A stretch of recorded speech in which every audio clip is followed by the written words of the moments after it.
Hi అండి, అందరికీ నమస్కారం. Welcome to my channel Souji thoughts. Karthika Puranam 22వ అధ్యాయం వినేద్దాం రండి. పురంజయుడు కార్తీక పౌర్ణమి వ్రతము చేట.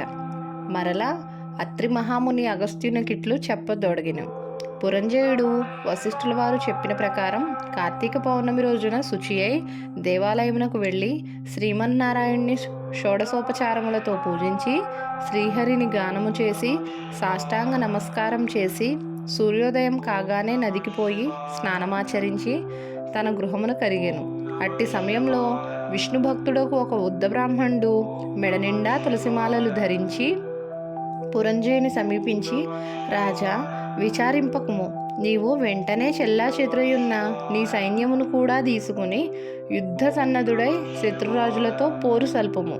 నీ రాజ్యము నీకు దక్కును అని దీవించి అదృశ్యుడయ్యెను.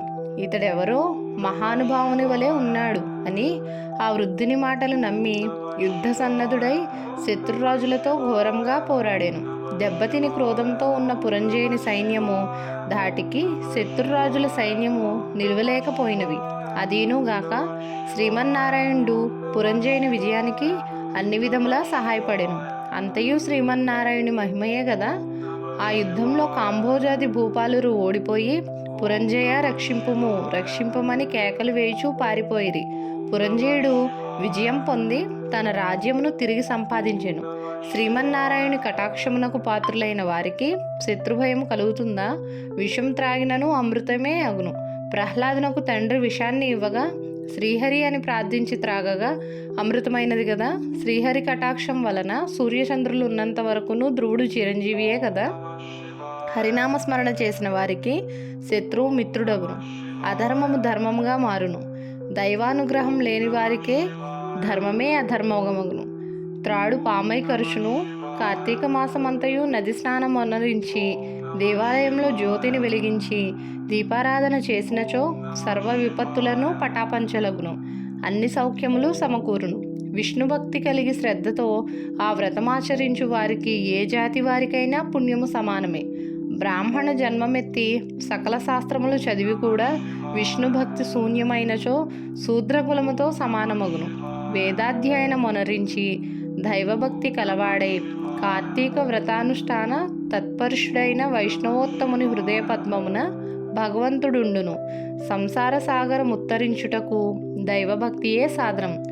జాతి భేదముతో నిమిత్తం లేదు. విష్ణుభక్తి ప్రభావం వర్ణనాతీతం. వ్యాసుడు, అంబరీషుడు, సౌనకాది మహర్షులు, మరెందరో రాజాది రాజులు కూడా విష్ణుభక్తిచే ముక్తి నొందిరి. శ్రీహరి భక్తవత్సలుడు సదా పుణ్యాత్ములను కంటికి రెప్పలే వలె కాపాడుచుండెను. ఎవరికైనాను శక్తి లేని ఎడల వారు తమ ద్రవ్యమును వెచ్చించి అయినను మరి ఒకరి చేత దాన ధర్మములు వ్రతములు చేయించవచ్చును. శ్రీహరి భక్తులు అన్యోన్య సంబంధీకులు. అందువలన లోకపోషకుడు భక్తరక్షకుడైన ఆదినారాయణుడు తన భక్తులకు సదా సంపదలనొసంగి కాపాడుచుండెను. శ్రీమన్నారాయణుడు సర్వాంతర్యామి. 1000 సూర్యభగవానుల తేజస్సు గలవాడు. నిరాకారుడు, నిర్వికల్పుడు, నిత్యానందుడు, నీరజాక్షుడు. 14 లోకములను తన కుక్షియందుండుకొని కాపాడుచున్న ఆదినారాయణుడు అటువంటి శ్రీ మహావిష్ణువునకు అతి ప్రియమైన కార్తీక మాస వ్రతమును భక్తి శ్రద్ధలతో ఎవరు చేయుదురో వారి ఇంట శ్రీ మహావిష్ణువు లక్ష్మీ సమేతుడై వెలయగలడు. ఆ ఇల్లు సిరి సంపదలతో కలకలలాడును. కార్తీక మాసంలో శుచి అయి పురాణ పఠనం చేసినచో పితృదేవతలు సంతసించెదరు. వారి వంశమంతయు తరించును. ఇది ముమ్మాటికి నిజం. ఇట్లు స్కాంద పురాణాంతర్గత వశిష్ఠ ప్రోక్త కార్తీక మహాత్మ్యమందలి 22వ 22వ రోజు పారాయణం సమాప్తం. ధన్యవాదములు. వీడియో కనుక కొత్తగా చూస్తే లైక్ చేయండి, షేర్ చేయండి, కామెంట్ చేయండి, సబ్స్క్రైబ్ చేసుకోండి.